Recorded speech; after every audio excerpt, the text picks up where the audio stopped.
na talking blood pressure monitor. Yes, literal na nagsasalita to, kaya mapapabilis na ang ating pag-monitor ng ating mga blood pressure. So, meron na siyang hard case, USB cord na Type-C, and then, ang kagandahan dito, portable siya dahil ilalagay na lang natin dito sa ating braso or pulso. So, madali lang siya, no? So, pag nalagay na natin to, idikit lang natin ng hindi masyadong mahigpit at hindi rin naman maluwag. So, meron ito yung kanyang charging pin, and then meron ditong on and off. So, i-on na natin. So, ngayon, kapag in-on natin to, ayan, kung makikita nyo, ayun, iilaw yung monitor, and ilalagay lang natin,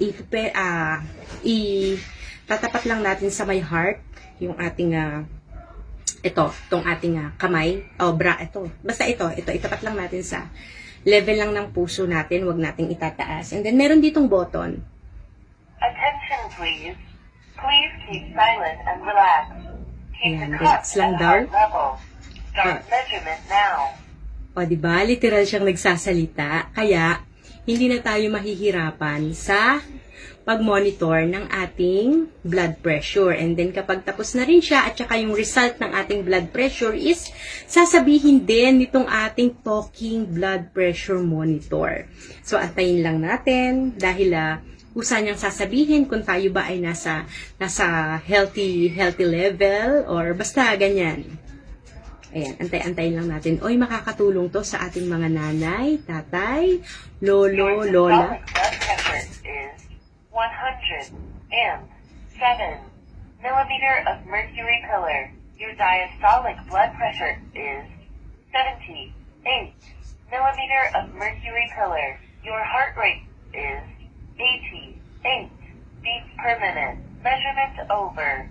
According to the World Health Organization standards, your blood pressure levels probably indicate is normal. Thanks for using. Oh, diba?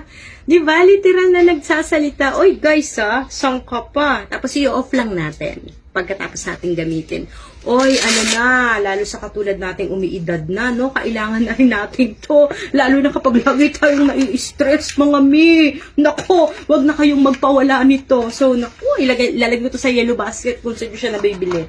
Kung saan nyo siya pwedeng mabili. 314 talking blood pressure monitor. So, ayan, ilalagay ko yan sa check out na. Kailangan natin to.